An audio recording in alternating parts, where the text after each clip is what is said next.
Morning all, welcome. Steve Evans from CHC. Hope you're all okay on this Monday morning and staying safe. We have Quantum Advisory with us today to provide a webinar on a pensions update, improving the balance sheet and the impact of COVID-19 and wider pension options going forward.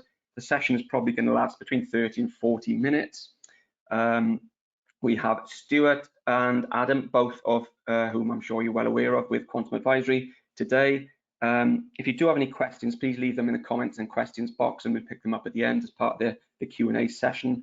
But yeah, it should be 30 to 40 minutes, and hopefully you can get out of it what you can. I shall hand over to Stuart and Adam now, so yeah, please enjoy for the next 30 to 40 minutes. Good morning, everyone, and thank you, Steve, for the introduction. So, hope you're all well this morning. So, what we're going to do is take you through our presentation. So, just get it up on the screen now. Here we go. So, we're going to take you through improving your pension balance sheet and COVID-19 and your pension options. So, as Steve said, my name's Stuart Price, and I'm an actuary at Quantum Advisory, along with my colleague Adam Cottrell, another colleague at Quantum. We'll be taking you through this morning's presentation. So,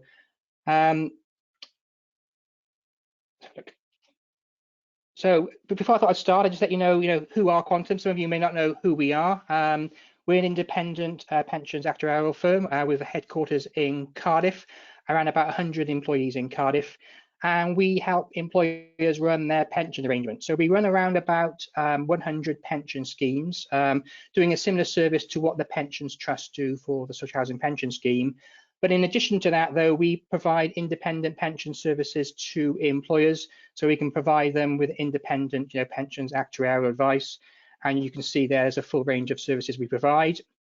And in relation to the housing sector, we've worked with a number of housing associations in Wales over the last 2 or 3 years, and it's great that a number of you can join us this morning for our webinar.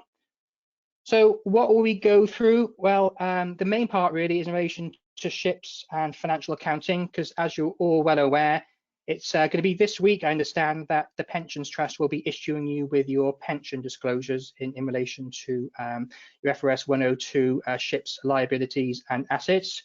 So we'll be giving you a bit of a background about, again, it's a year or so ago since you last did it the first time. So we're giving you a background about the methods and some things you need to think about and how it's all set and worked out. And then we'll take you through the process. And then more importantly, at the end, then we'll look at, potential ways that associations can change their financial assumptions, which will impact upon the amounts you put through your disclosures. And then lastly, I'll touch on COVID-19 and pension issues, again, topical issue, really some sort of takeaway key points for employees and employers. So today's presentation is predominantly for SHIPS employers, but again, there are some things in there which are valid for LGPS and standalone pension schemes as well. So again, I'll now hand over to Adam, who will take you through the background for SHIPS and company accounting. Hello and good morning, everyone. I'm just going to very quickly touch on the change in the calculation method for pension disclosures in the SHIPS scheme that came into force last year. I'll talk through how the method works a little bit and finish up with the likely impact to the pension disclosures that we'll be calculating at 31st of March 2020 and how that might impact your balance sheet. So, as you'll know, every year, each housing association does financial reporting accounts to disclose their results for the year. And an important part of those accounts are the pension accounting disclosures. The accounting disclosures will summarize your particular association's pension position, which will be disclosed as either an asset or a liability on your balance sheet. As I said, the method has changed from last year, and the new method is in line with other companies and other schemes in the industry. It's a more intuitive method, which simply looks at the value of your pension scheme assets, the value of your liabilities, and takes one from the other to calculate the overall liability that sits on your housing association's balance sheet. The key thing is that the liabilities and the assumptions that drive those liabilities are subjective, and they are the responsibility of each housing association to set individually.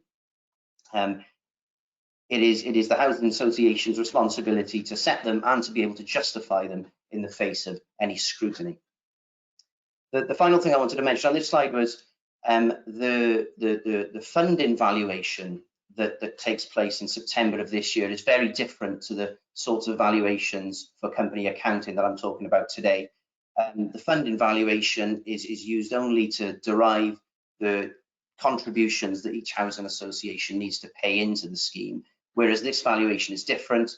It is to disclose a pension scheme liability or asset on your balance sheet.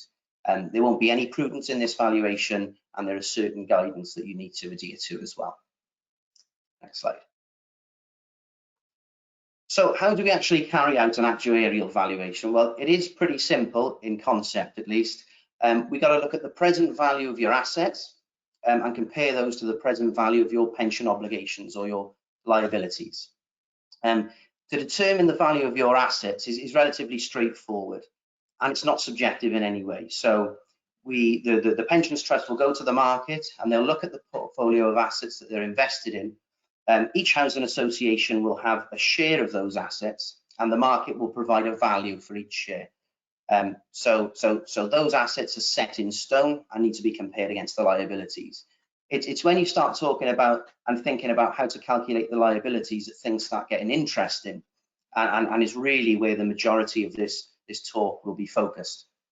When we say the present value of pension benefits, what we're talking about is the value of current and past employees' pensions payable from their retirement date all the way to when each and every one of them passes away, and it's the present value of those. So as you can imagine, there's lots of uncertainty in how to calculate that amount.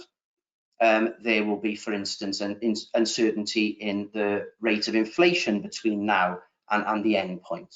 So we need to make an assumption about that. There'll be uncertainty as to when each member of the pension scheme will pass away, and so we need to make an assumption on that. And perhaps most importantly, we need to make an assumption around investment return. So how much return are we going to get on our portfolio of assets? And it's that investment return, or what we call discount rate, that is really important. It isn't based, due to the accounting practices, it isn't based on what we think the actual portfolio of assets is actually going to achieve. It's based on the yield on corporate bonds. And I'll go into that in a second now. So, as I said, the discount rate is based on the yield, the current yield of high quality corporate bonds that's derived from the market. So that's effectively corporates who issue debt, each and every day the yield that can be achieved from that debt can be derived from the market, and it's that yield that's used to drive your discount rate. And that discount rate assumption is probably the most important or most significant assumption in the whole range of assumptions that we'll talk about today. It's the one that has the most impact for certain. The other assumptions, such as mortality rates, inflation, which drives pension increases, and all the rest of it, will be set by the pensions trust provisionally based on what they think the best estimate of experience will be in the future. So the discount rate is very prescribed in terms of how you need to set it, whereas the other assumptions are a best estimate of what we might expect to see in the future.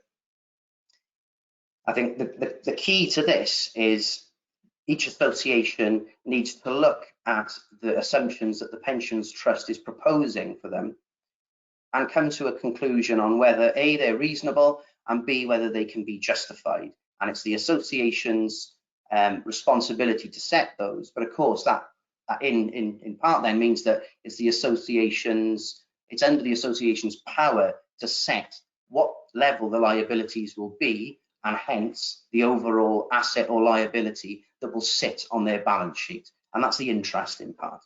Thanks.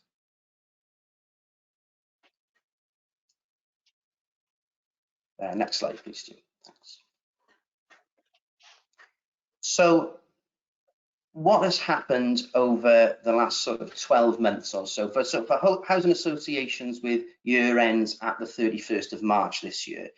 I presume you'll be pretty interested to know how your accounting position for pension disclosures will be this year compared to last year. Clearly, COVID-19 has been a major influence on the financial markets over the last couple of months, and I'll touch, and you'll be able to see how that's influenced the various factors in a second. And I'll finalise by saying how I think your disclosures might have changed, and how I think effectively your balance sheet position in terms of pension disclosures might have changed by the 31st of March 2020 as well. Thanks. So this is a graph of high quality corporate bond yields derived from the market. At the start date is the 31st of March 2019, and the end date is the 31st of March 2020. And you can see that gradually over the year, we've seen a decline from about 2.4% all the way down to about 1.5%, and that was round about the end of February. Now that's quite a hefty decline. And the thing about the discount rate is, as the discount rate reduces, so as that corporate bond yield reduces, the value of your liabilities increases, and it has quite a pronounced effect. So you'll see that over that period, the discount rate reduced by about 1%, and that could have seen your liabilities increase by anything up to about 20%. So that's a big deterioration in your accounting position. But COVID-19 struck, and perversely then, that helped our position because corporate bond yields increased as the perceived likelihood of corporate failures also increased, and we ended up at a rate at the year end of around and about 2.3%. So overall, over the year, we saw a reduction of about 0.1%. There was a lot that went on during the year, but overall, it was a 0.1% reduction in the corporate bond yield, and therefore the discount rate, which might see your pension scheme liabilities increase by something in and around 2%. Similarly then, for implied inflation, I've done the same thing. So implied inflation started off at about 3.4%, gradually declined over the year, and ended up at something in and around 2.8, 2.9%.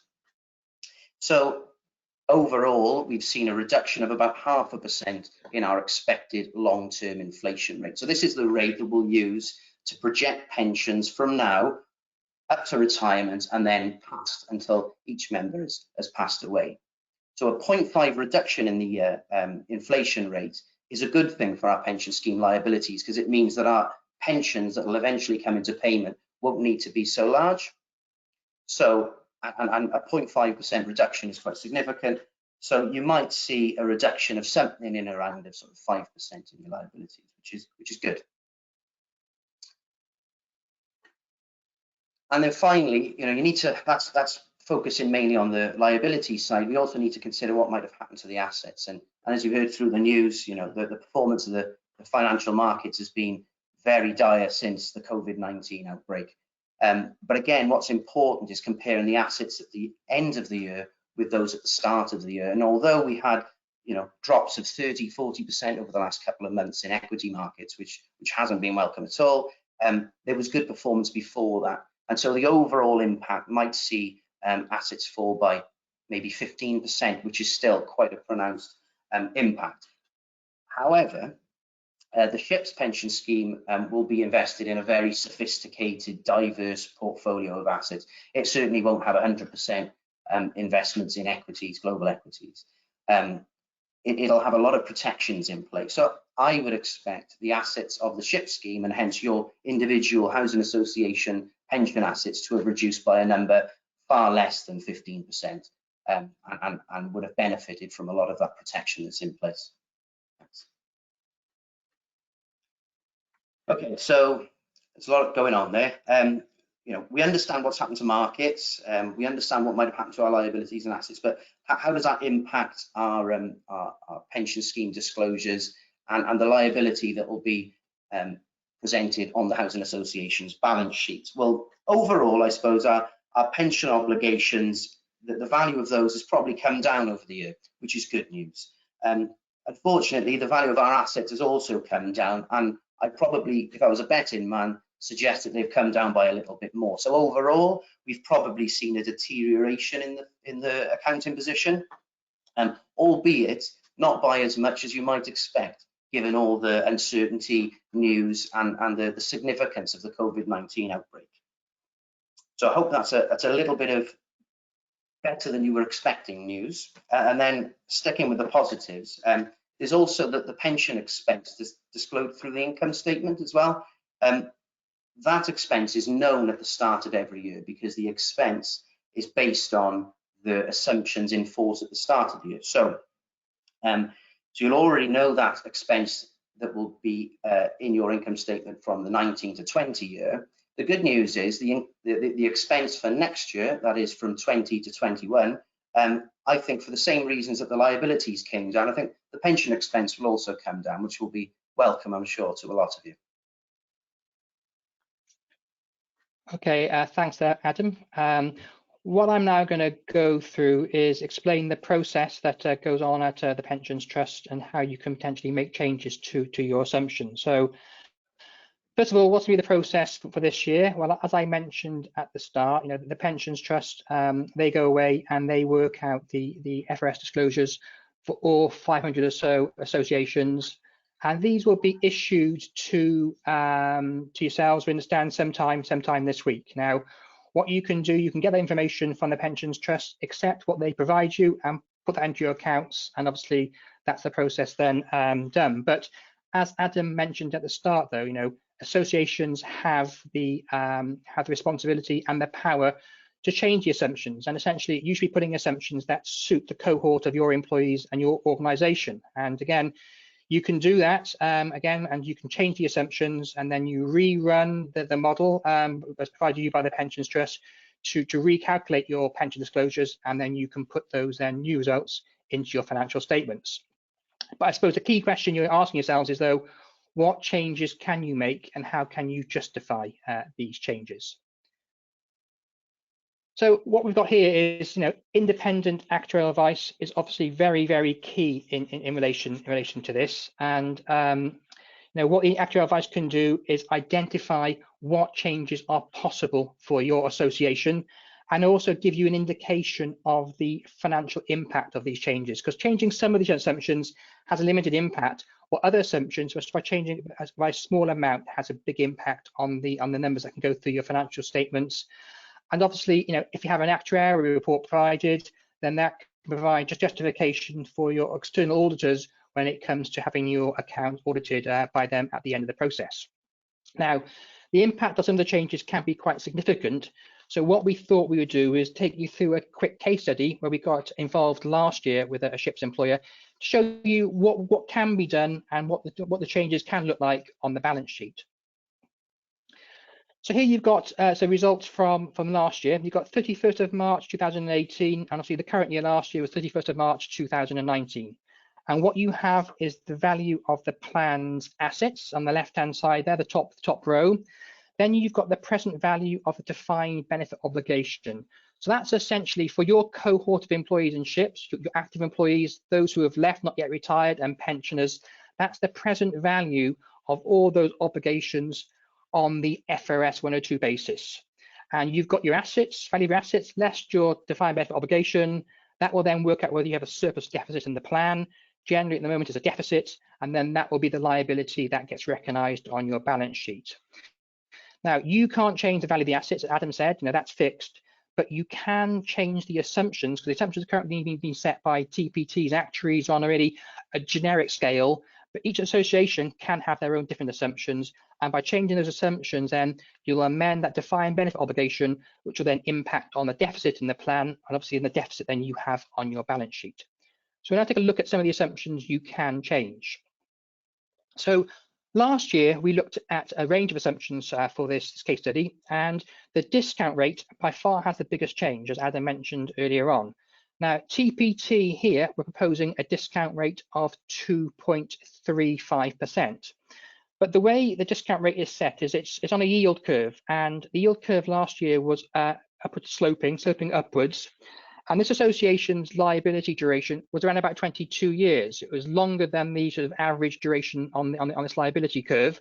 And so what it meant was that we had scope to actually put in a higher discount rate. It could be justified because the association's liabilities were longer than the curve itself.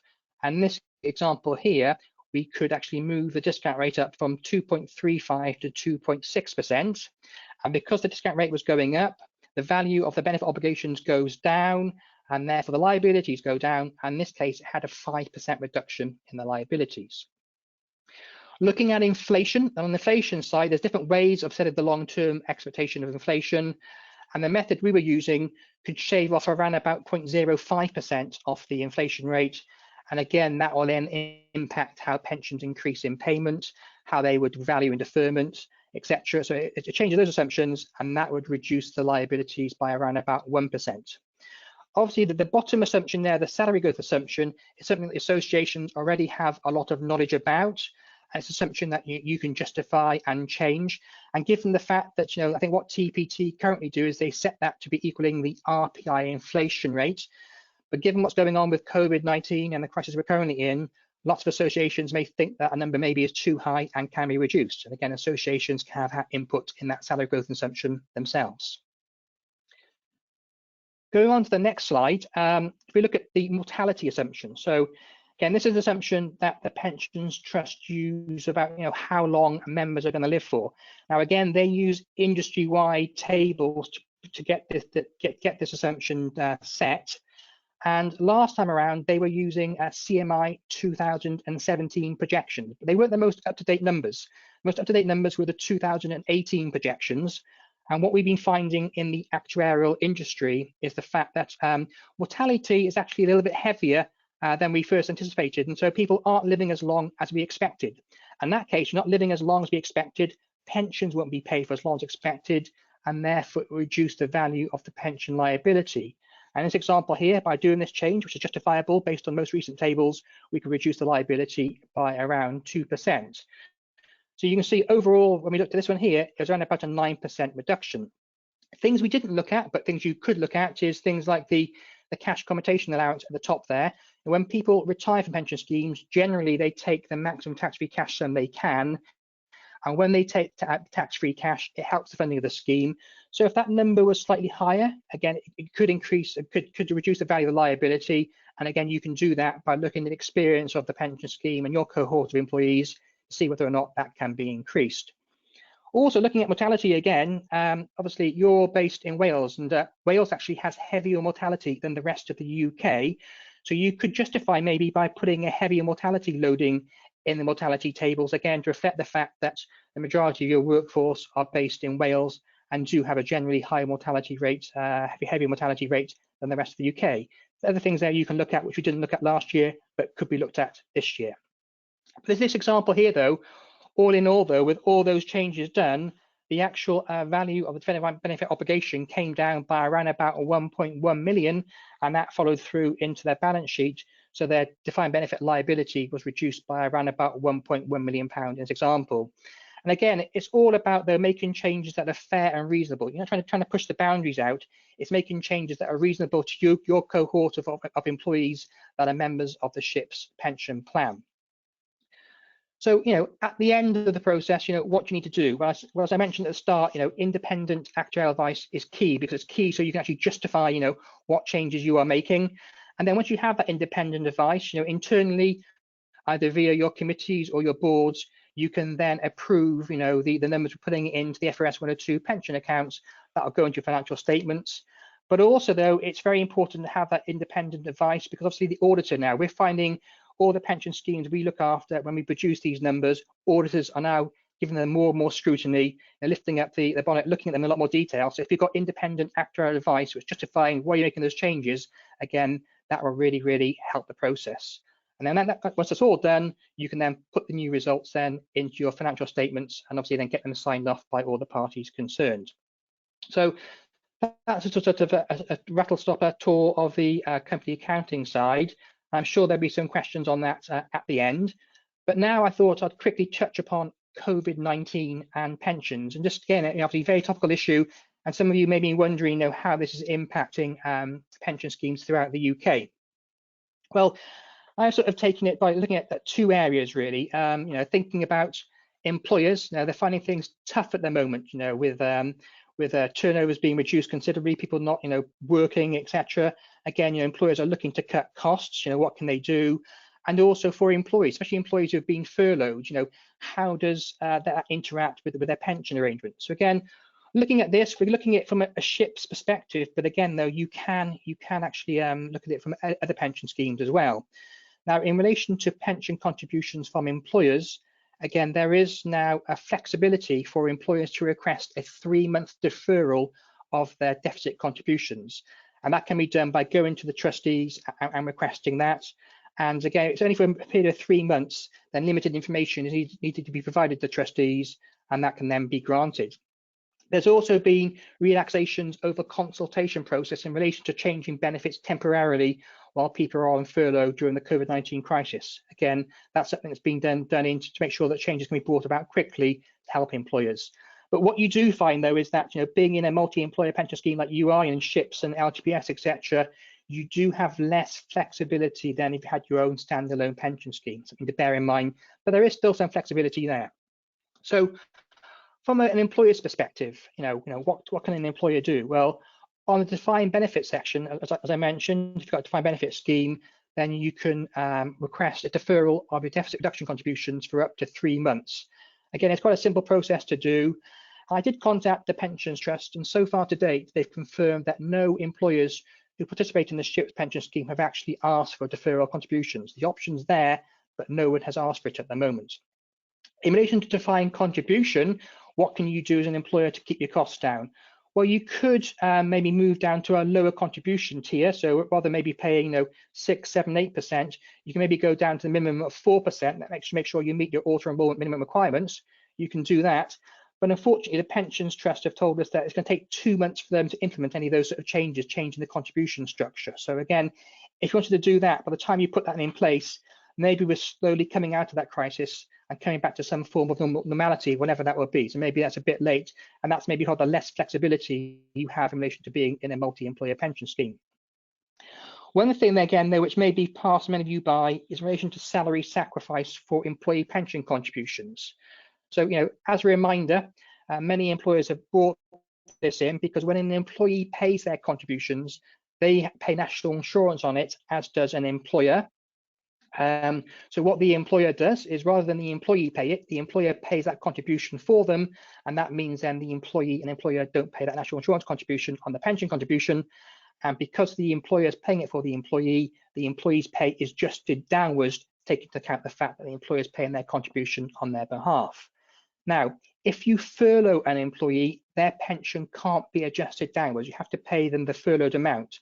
So what that means is that employees need to come out of the salary sacrifice arrangement if they've been furloughed. If that doesn't happen, then that means the employer, as well as paying its contribution, is going to have to pay the employee contribution as well in relation to their pension arrangement. So that happens when you've got salary sacrifice in place and you're paying employees just the furloughed amount. If you're topping up that pay, then that shouldn't be an issue. It's only if you're paying them the furloughed amount, there's something that you'd need to consider. What about employees? What can they do? Well, in a defined benefit scheme, again, they want to try and reduce their costs if they're on furlough, because in the SHIPS pension schemes, pension contributions are still based on their pre-furloughed salary. So employees on furlough who maybe want to try and keep some of their costs down, what can they do? Well, maybe as an employer, you have a number of defined benefit tiers available. So maybe the employee could move from one to a lower one and hence pay lower contributions. But that's likely to be, not many of you out there are likely to have different types of pension defined benefit arrangements in place with SHIPS. So another option could be for the employee to opt out, but that is quite an extreme option, and it's something an employer should not be encouraging an employee to do, because if they opt out, then okay, they're saving their contribution, but they're now not covered for death and service benefits again, and also when the crisis finishes and they actually come to opt back into the pension scheme again, they may not be able to join on the generous terms they were actually in the first place. Again, something that should be very, very carefully considered by employees if they want to opt out. What about defined contribution? Well, in defined contribution, there's more flexibilities, because generally lots of employers have different matching tiers. So maybe they're paying 4/4, 5/5, 6/6. So maybe employees have got a chance to move down the contribution tier to make it more affordable. So they can do that. But again, if that isn't available, then again, what they can do is potentially opt out. But again, the same caveats as before, they would lose death and service provision, and also, they may not join the pension scheme on the same generous terms as when they first joined maybe a few years ago. So some things that employees to think about. So as an employer, what can you do? Well, I think it's very important that you communicate to employees and reassure them, about their pension arrangements. For many, or for most really, pensions is a long-term game. They've got many, many years to go until they reach retirement. And if you've got employees in defined benefit schemes, obviously the pension they get from that is based on their service and their salary, nothing to do with how investment markets are doing. So again, they're really sort of not impacted by what's happening with the COVID-19 crisis compared to their colleagues in defined contributions who are seeing their funds drop down in value. But again, it's a long-term game, and so therefore, numbers, fund value should increase over time and far outstrip, the falls we've had over the last few months. And for people who are closer to retirement, as long as they're in the default arrangement with ships, there's protections in place. When you get closer to retirement, what ships do is they move employees into safer assets that protect them from adverse movements in markets. And again, they've got protections in place there as well. So again, these are some things you may want to be communicating to your employees about, and then maybe highlight what options are available to them, while I've gone through a few minutes ago. But again, though, the Pensions Trust, they do have lots of information online, and they are urging people to go on and access their BenPal access. They can go on there, look at how their pension scheme is doing, lots of useful information on the Pensions Trust website in relation to ships and pensions. So that was a quick sort of sail through, COVID-19 and how I think it could be impacting pensions for employees and employers. And now Adam and myself are happy to take any questions in relation to that, or also in relation to the ships and accounting standards. Thank you both. Really, really useful, very informative during these times as well. If anybody does have any questions, please enter them in the questions box on the panel. If not, please feel free to contact me directly after the event, and I can get in touch with Stuart and Adam in any case. So I'll give it a couple of seconds just to see if any questions do come through. Just to let you know, we will be sending feedback forms for this webinar out to attendees after the event. So if you could complete those and send them back, that would be great. I think, Steve, we did one question, I think, before the seminar started. It's relation really more to the ship's September valuation, and obviously how these, it's like saying it's perfect storm, markets low, gilt yields low, how will it impact that? And I think it's a very, very good question to ask. And it's the problem with the pension valuation model is the fact that it's a fixed date. Every pension scheme has a valuation at a certain date. And obviously for ships, the funding valuation, Adam mentioned, which is going to drive the contributions for the next number of years, is at the 30th September. Still a few months away, but still, things aren't looking great at the moment. And I think, we have to bear in mind that, the regulator's been talking about this, and what they're saying is, pension schemes and the trustees, they can look at, post-valuation experience. So if after September things start to improve as the economy picks up, again, that's something that the pension scheme should consider. And also the regulator is now, I think, more mindful of the fact that, employers and affordability over the last few years, it's really been tightening the screws on employers and getting them to fund pension schemes very prudently and put as much as they can in. But I think given the current crisis, I think the regulator realizes that, to run a pension scheme, you need to have healthy employers running it and paying into it. And so therefore offering some sort of flexibilities maybe over the short to medium term will help the pension schemes in the long term. So I can see maybe them sort of relaxation regulations a bit in relation to the length of recovery plans and maybe allowing them to extend out. But also another question, maybe employers want to maybe go back to the employers ships committee, etc., is in relation to how we set that discount rate for funding purposes. As I mentioned, that's the biggest assumption you have and has the biggest impact. Well, currently in the ship's pension scheme, it's set by looking at the return on government gilts and then adding a premium to that, the fact that you're not investing in government gilts. And gilts have actually fallen a lot recently. And given the fact that we're going to see the Bank of England doing more quantitative easing, what that's going to do is essentially reduce the supply of gilts, increase the demand, and increase the price, and obviously then reduce the yield even further, which will mean that gilt yield will come down, discount rates come down, and the value placed on liabilities are going to increase as well, by the time when assets are a low level. So What you can do under the regulations is that there is another way of setting the discount rate, and you can set that by looking at the return you're going to get from your portfolio of assets, and then take a margin off that for prudence. So that could be something that maybe, given the current climate and the fact that the ship's pension scheme isn't going to be bought out with a pension insurance company for many years to come, that potentially could be a better method for setting the discount rate. But it's something that employers would have to go ahead and sort of go to the employers' ships committee and get them to lobby that, maybe with the ship's trustees, etc. But just something to think about there. We're still a few months away, but something maybe to think about and see things develop over the next few months. Thank you for that, Stuart. We've actually had a few questions come through, so perhaps if I take them in the order that come through on my screen. You mentioned something about the income statement and the expense being based on assumptions at the beginning of the year. Can you elaborate on this a bit, please? Adam, take that question. Yeah, so the way that the pension expense is calculated is to look at the service cost of your employees that are currently contributing to the scheme. So it's saying, well, how much is it going to cost to instate all those benefits over the year? To value that, you use assumptions that are in force at the start of the year and accumulate that cost over the year. So the cost that will be recognised in your disclosures this year, as in 31st of March 2020, will be using assumptions that you agreed upon with the Pensions Trust as at 31st of March 2019. So you can't change that cost for this year, but you will be able to change that cost, or you'll have control at least to a certain degree of that cost for the year 2020 to 2021. Thank you, Adam. Hopefully that'll answer the question that's come through. The second one that's come through is, what about GMP and McLeod? What should people be doing with that? Yeah, so I think in relation to obviously to GMP equalisation, what we're finding is that lots of our pension schemes are making allowance for that in their company accounting numbers. And so again, it's obviously you can't get an accurate cost. There's still so many unknowns, etc. But there are ways of giving a good indication about what you can put in there. So again, that's something that can be put in that. For McLeod, obviously that's in relation to the LGPS and not ships. And again, there's lots of sort of uncertainties around that at the moment about what could be. But again, if you want to be on the prudent side, and if a good estimate can be made of what that implication could be, then that could be put on the accounts. But I think it's more easy to put a GMP equalisation estimate in rather than the McLeod one at the moment.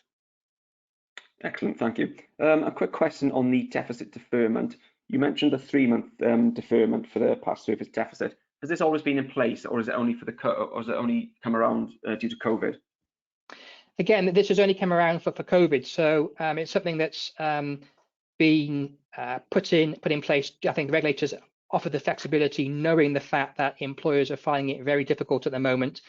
And as I mentioned, at the start, really, the regulator knows that for a pension scheme to remain strong and healthy, it needs a good employer backing it. So it's offering that flexibility for 3 months. It can be longer than 3 months, but it's going to be longer than 3 months, though, and a lot more hoops have to be going through. Maybe the trustees need to take some more covenant advice about the employer, get a lot more information. So it's been put in place temporarily, and I suppose it could be extended. It's for 3 months now, but depending, I suppose, what happens with furlough and the job retention scheme, etc., I could say maybe that being put out for me 4, 5, 6 months as well. Have to wait and see.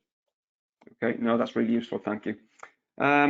One of the questions that's come through is, I didn't change the default assumptions in the accounts last year, as I was concerned I'd have no wriggle room if things were worse next time. What are your thoughts on making sustainable assumptions, i.e. not having to take a gain and reverse it out next year? Well, I suppose it's on about, here, I think it's making sure that it's what you're doing is justifiable and reasonable to yourself. And I suppose, once you start making changes that then fit your cohort of employees, I think it's important then maybe then you continue that process going on. But again, from year and year, though, things move, as Adam's shown, the discount rate goes up and down, inflation goes up and down, so things will move anyway. So I think there's no reason, if you didn't do it last year, not to do it this year, and vice versa. Okay, and you're not trying to game it. You're trying to set upon a reasonable set of assumptions for your particular cohort of employees. So at that moment in time, that would be your best guess of how things are going to progress over the future. So yeah, there are things that are outside your control, like the discount rate, inflation expectations, etc. But all you can do is set what you think is reasonable at that point in time, and use all the techniques behind the scenes to justify that approach. Okay, thank you, Adam. Perhaps one final question related to what we've just discussed. I'm wondering, when is the best time to use alternative assumptions to ships? Thinking 2021 may be a better year given the full year of COVID will show in the accounts. Any views? Again, as Adam said, it's not about trying to get the best result. It's more about getting it what's reasonable for yourselves. And I think you do changes this year, then it won't make any changes next year potentially any better. So I mean, again, I'm very much the view that you should do changes this year and next year. I don't see any reason why you would sit tight this year and then wait next year. That's my view. Whether Adam's got a different view, I don't know. Yeah, it's about reviewing the assumptions every year, I suppose, to make sure that you're happy with what's being proposed. I suppose blindly accepting them is a method, but there's no, I suppose that housing associations would want to be comfortable with the assumptions that are being used to calculate these liabilities and expenses, etc. And that's something that we would typically see in other schemes, across the private sector. We typically see that being done every year, to have that justification, if an audit comes calling, etc., every year. But that'll depend on each individual, I suppose. Excellent, thank you both. That pretty much wraps up the questions on the session. So just a comment, we will be sharing the slide and the recording of this event with attendees. I'd like to thank both Stuart and Adam for their time today. Really useful, very informative. Obviously, if anyone's got any independent questions or they think of something outside this webinar, please contact me direct, and I can feed into Stuart and Adam and then sort of respond to the sector afterwards. So thank you all, stay safe, and I'll hope to see you soon. Thanks very much, bye. Thank you, bye. Thank you.